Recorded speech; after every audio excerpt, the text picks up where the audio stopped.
Assalamualaikum warahmatullahi wabarakatuh. Selamat bertemu kembali pada pembelajaran teori ekonomi makro, di mana pokok bahasan hari ini yaitu keseimbangan pendapatan nasional dalam perekonomian tiga sektor atau perekonomian tertutup ini. Oke, pertama saya akan membahas tentang aliran pendapatan dan syarat keseimbangan pada perekonomian tiga sektor. Tiga sektor di sini yang dimaksud adalah sektor rumah tangga dengan perilaku konsumsinya, sektor perusahaan dengan investasinya, dan pemerintah dengan belanja pemerintah. Di sini perbedaan antara tiga sektor dengan perekonomian sebelumnya, yaitu dua sektor, yaitu ada peranan pemerintah dalam mengendalikan perekonomian atau dalam kegiatan ekonomi. Pendapatan nasional akibat campur tangan pemerintah bisa menyebabkan dua keadaan. Yang pertama yaitu pajak yang dilakukan pemerintah akan mengurangi pengeluaran secara keseluruhan dari rumah tangga melalui konsumsinya. Konsumsi akan menurun sejumlah pajak yang dibayarkan kepada pemerintah. Tetapi dampak yang kedua, pajak merupakan salah satu sumber pendapatan pemerintah yang akan digunakan pemerintah untuk membelanjai pengeluarannya atau government expenditure, sehingga akan menaikkan pendapatan secara agregatif pada akhirnya, dan pendapatan nasional akan meningkat. Berikut adalah aliran pendapatan dan syarat keseimbangan pada perekonomian tiga sektor. Seperti yang saya jelaskan di awal, tiga sektor terdiri dari rumah tangga, perusahaan, dan pemerintah. Perilaku rumah tangga yaitu rumah tangga akan mendapatkan pendapatan. Pendapatan dari mana? Pendapatan di sini diperoleh karena rumah tangga memiliki yang disebut faktor-faktor produksi.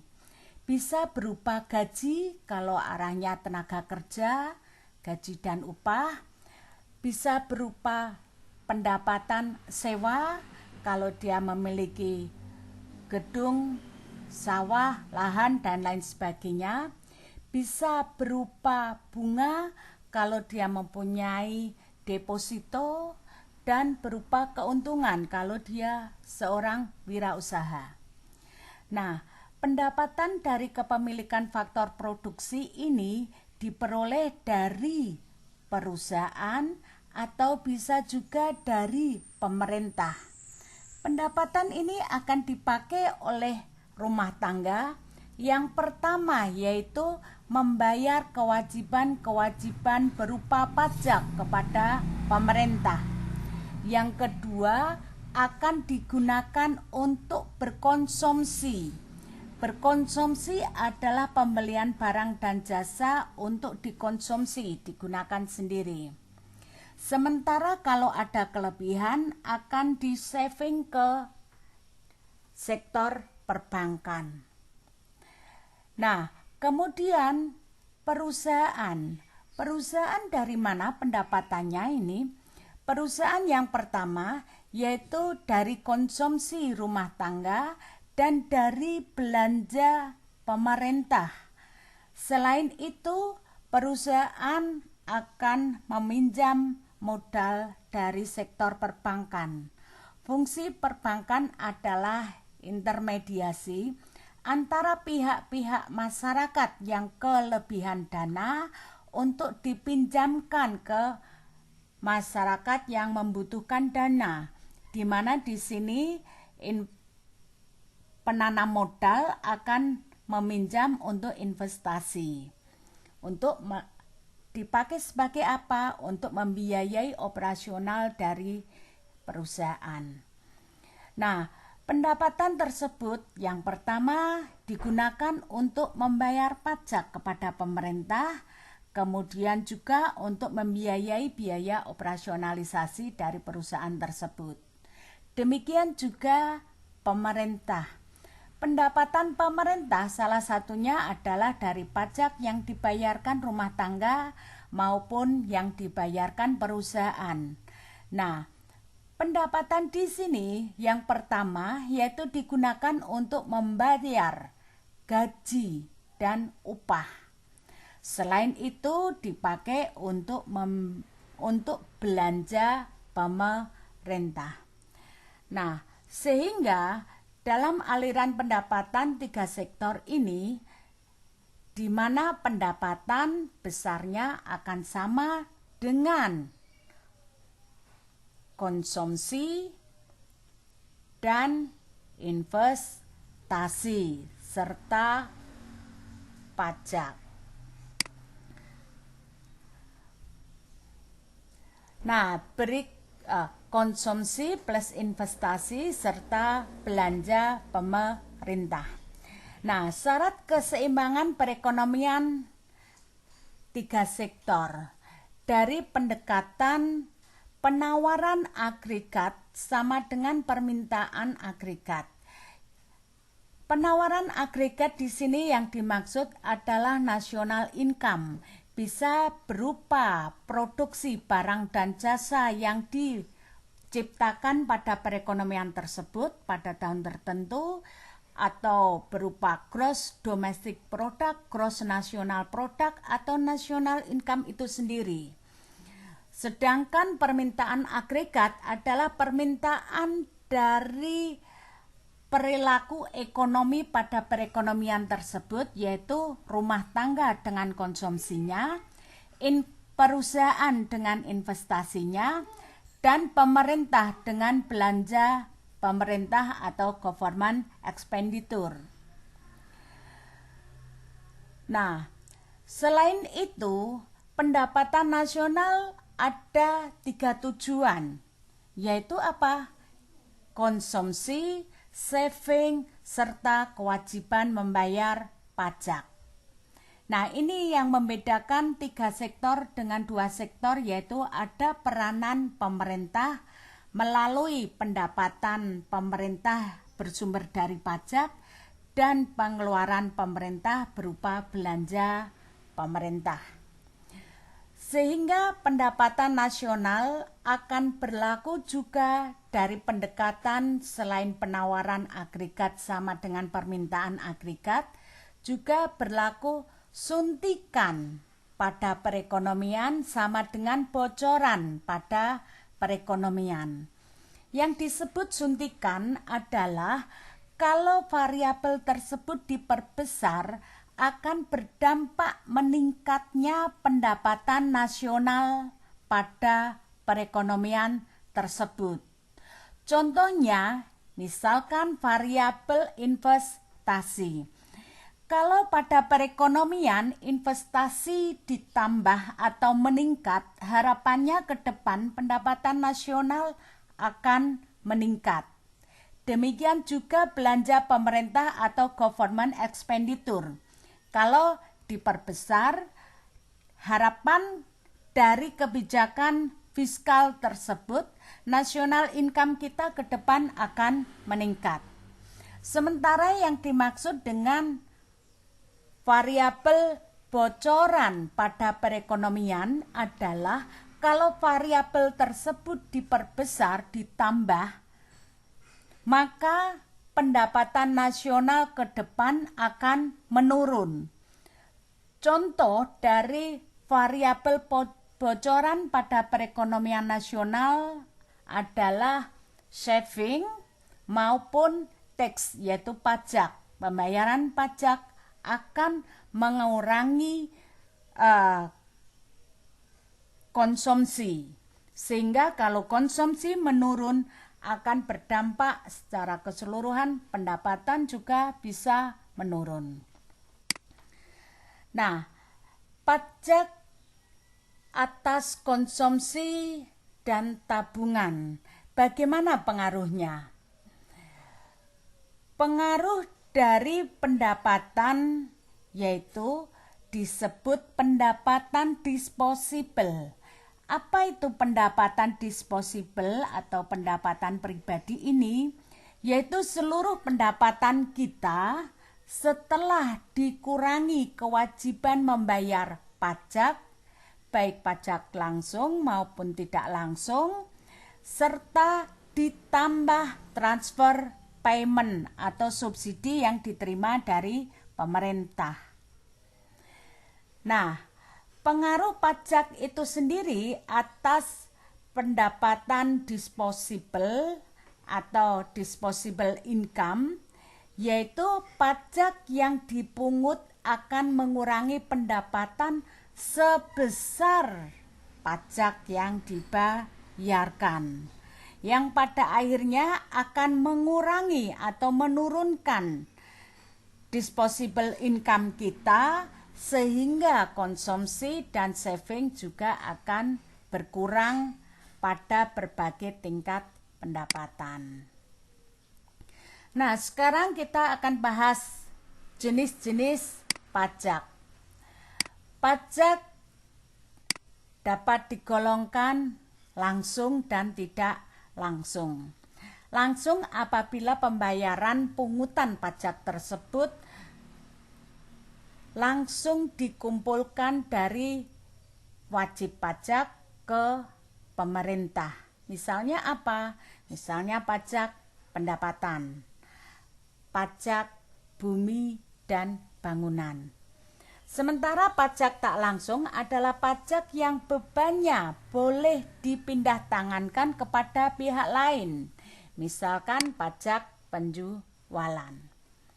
Sementara bentuk-bentuk dari pajak itu sendiri dibedakan menurut bentuknya, yaitu pajak regresif, proporsional, serta progresif. Pajak regresif itu misalkan pajak import atau pajak penjualan, di mana prosentase pungutan pajak kita akan menurun apabila pendapatan yang dikenakan pajak bertambah tinggi. Sementara pajak proporsional, misalnya pajak keuntungan perusahaan, adalah persentase pungutan pajaknya tetap pada berbagai tingkat pendapatan. Sementara pajak regresif di sini adalah pajak yang persentasenya akan bertambah besar atau meningkat apabila pendapatan kita meningkat. Misalkan gaji. Nah, di sini tarif PPh untuk wajib pajak menurut Undang-Undang Nomor 10 Tahun 94, di mana pajak tersebut bersifat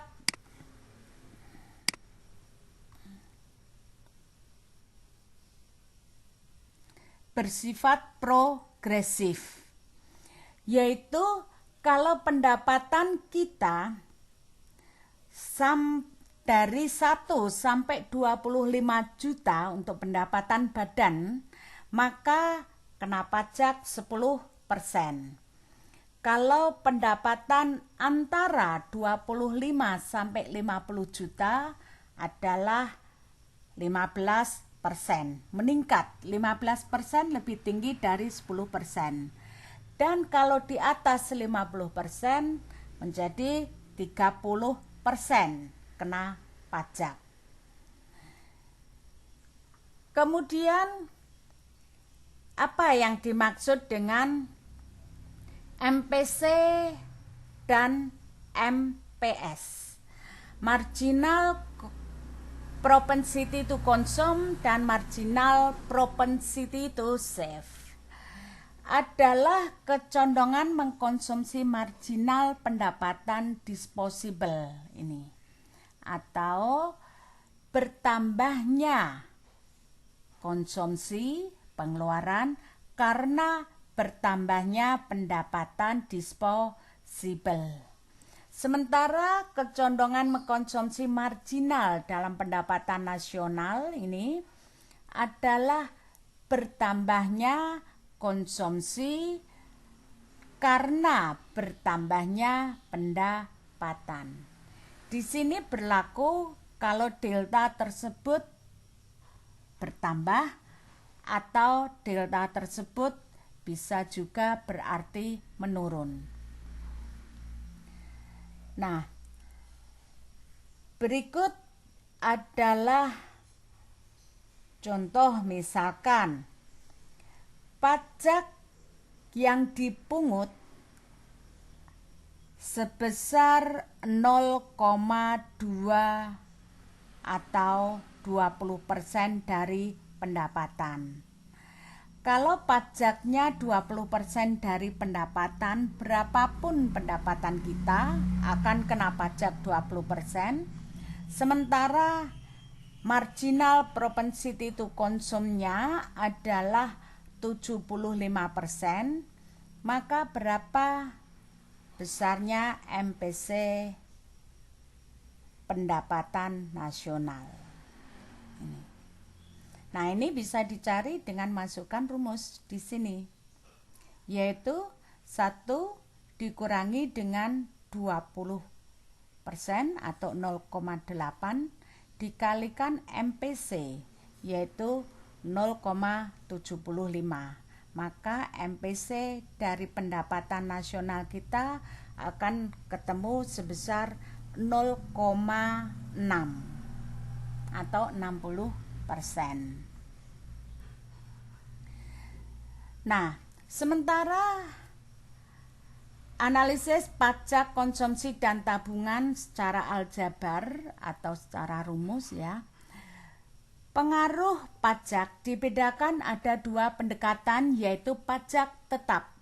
Pajak tetap artinya berapapun pendapatan kita, besarnya pajak yang dipungut adalah tetap. Ini contoh pada pajak import yang sifatnya regresif itu ya. Berapapun pendapatan kita, kalau kita membeli suatu produk, pajaknya berlaku saat pendapatan kita entah rendah, entah tinggi. Nah, di sini fungsi konsumsi yang sifatnya linier digambarkan C sama dengan konsumsi otonom A plus MPC atau marginal propensity to consume, yaitu B, dikalikan pendapatan disposable. Nah, ini sifatnya linier. Kemudian dari pendapatan disposable ini pada perekonomian 3 sektor, misalkan ada pajak, sehingga pajak tersebut akan menurunkan konsumsi kita sebesar pajak yang dibayarkan dikalikan MPC.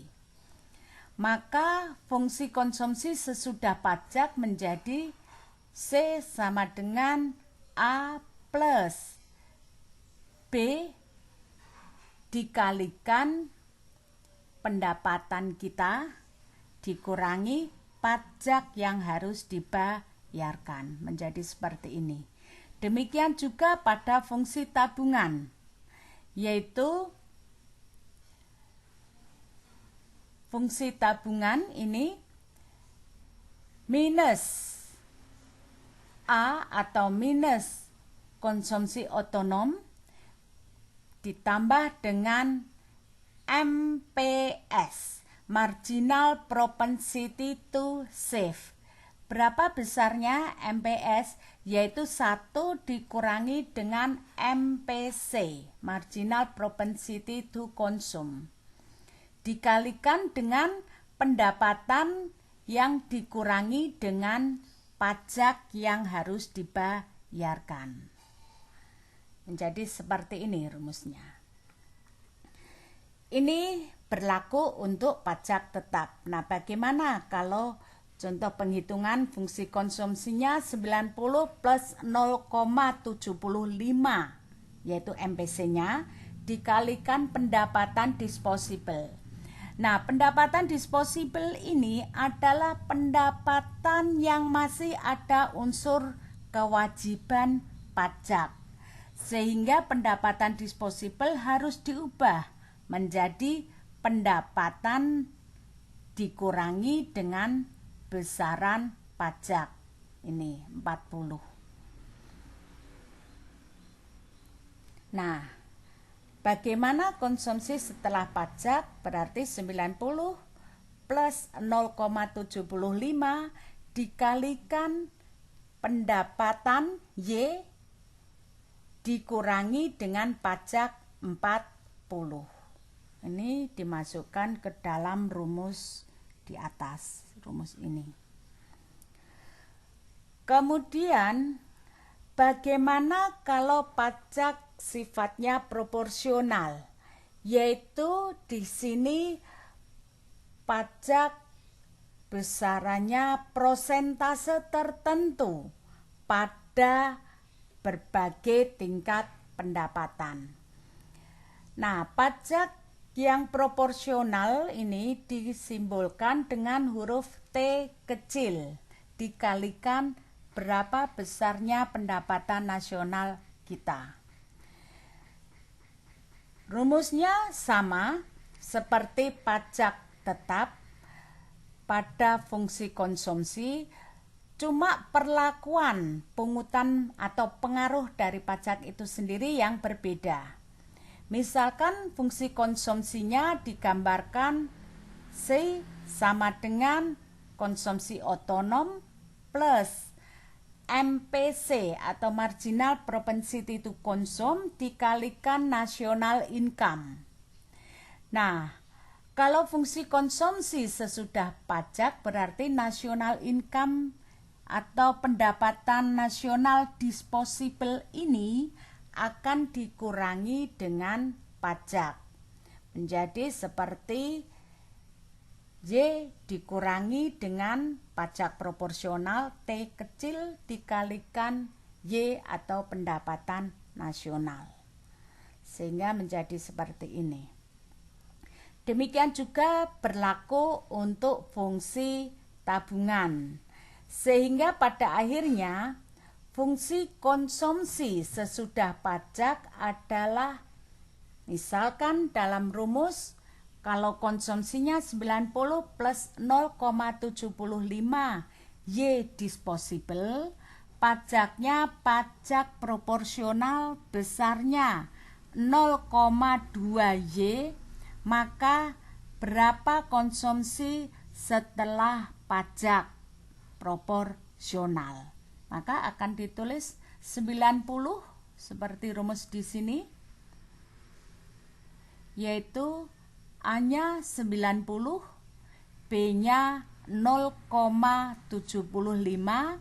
Y disposable adalah national income atau pendapatan nasional dikurangi pajak proporsional yaitu 0,2 Y. Ini. Atau 90 plus 0,75 1 dikurangi 0,2 kalikan Y. Nah, berikut fungsi konsumsi baik pada pajak yang sifatnya tetap maupun pajak yang sifatnya proporsional pungutannya. Sementara analisis keseimbangan ekonomi tiga sektor secara grafik bisa digambarkan dari pendekatan pendapatan sama dengan pengeluaran atau suntikan sama dengan bocoran. Misalkan pada pajak yang bersifat tetap, Ini pajak tetap. Pada fungsi konsumsi secara grafik digambarkan. Yang pertama kita buat garis yang mendatar yang menggambarkan seluruh pendapatan atau national income kita. Sementara langkah kedua kita membuat garis tegak yang menggambarkan seluruh pengeluaran-pengeluaran kita. Kemudian kita tarik garis dengan sudut 45 derajat yang merupakan garis keseimbangan di mana sisi pendapatan Y sama dengan sisi pengeluaran C. Langkah berikutnya yaitu kita menggambar fungsi konsumsi. Misalkan fungsi konsumsi digambarkan seperti ini.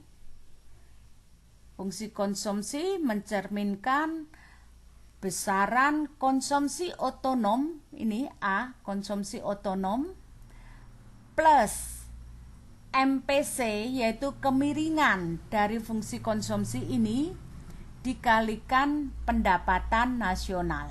Ini. Kemudian, bagaimana fungsi konsumsi setelah ada pajak tetap?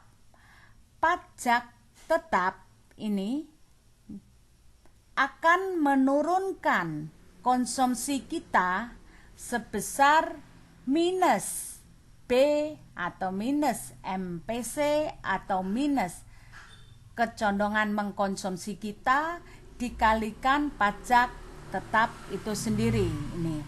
Sehingga akhirnya fungsi konsumsi setelah pajak menjadi gambar berikut. Ini konsumsi setelah pajak. Demikian juga berlaku untuk analisis keseimbangan tiga sektor dengan pendekatan suntikan pada perekonomian sama dengan bocoran pada perekonomian. Langkah pertama dalam membuat grafik, yang pertama yaitu kita membuat garis mendatar yang mewakili seluruh pendapatan dan garis tegak yang mewakili seluruh pengeluaran kita. Di sini pengeluaran kita yaitu saving. Nah, perpotongan atau sumbu koordinat dari Y dan S ini ada di sini titik nolnya. Kemudian berapa tabungan otonom kita akan berkurang? Kalau A-nya tadi ada di sini, konsumsi otonom adalah minus A, adalah berarti besaran konsumsi yang dilakukan pada saat pendapatan kita sebesar 0. Nah, di sini konsumsi tersebut akan dibiayai dari mengambil atau mengurangi tabungan kita. Tabungan kita berkurang sebesar minus A karena digunakan untuk membiayai konsumsi. Kemudian fungsi saving tersebut akan memotong garis mendatar sama pada saat besaran konsumsi tersebut sama dengan pendapatan. Kalau seluruh pendapatan habis dipakai berkonsumsi, maka kita tidak bisa menabung, sehingga tabungan kita, S kita itu di angka 0. Setelah pendapatan tertentu, maka kita baru bisa menabung. Kemudian karena adanya pajak tetap, maka kemampuan tabungan kita juga akan menurun sama seperti konsumsi. Penurunannya berapa? Penurunan tabungan kita yaitu sebesar minus MPS dikalikan besarnya pajak. Ini MPS dikalikan besarnya pajak. Maka ini fungsi saving setelah pajak. Nah, kalau pajak bersifat pajak tetap, tetapi berbeda kalau pajaknya bersifat proporsional. Cara analisis ekonomi 3 sektor secara grafik untuk pajak proporsional, cara menggambarkannya sama ini. Garis mendatar mewakili pendapatan, garis tegak mewakili pengeluaran. Kemudian di sini adalah konsumsi otonom, merupakan titik asal untuk menggambar fungsi konsumsi kita. Nah, karena konsumsi ini harus dikurangi pajak, di mana pajak sifatnya proporsional, maka besaran kemampuan konsumsi kita akan menurun. Karena proporsional berarti akan digambarkan seperti ini. Yang berubah adalah MPC kita dikalikan pajak perubahan tersebut. Sementara A atau konsumsi otonomnya tetap tidak berkurang.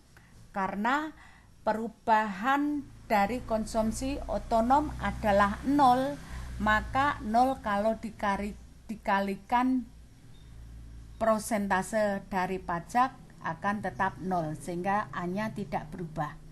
Nah, yang berubah adalah tingkat kemiringan dari fungsi konsumsi atau MPC dari fungsi konsumsi atau kecondongan mengkonsumsi itu sendiri yang berubah.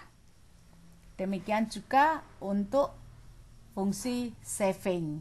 Maka kalau pajak bersifat proporsional, maka yang berubah adalah MPS-nya atau tingkat kecondongan menabung itu sendiri yang berubah. Menjadi lebih landai. Ini ya. Jadi seperti ini. Oke, terima kasih untuk pertemuan hari ini. Akan dilanjutkan ke proses multiplier pada perekonomian 3 sektor, serta kita perdalam dengan latihan kasus-kasus. Terima kasih dan wassalamualaikum warahmatullahi wabarakatuh.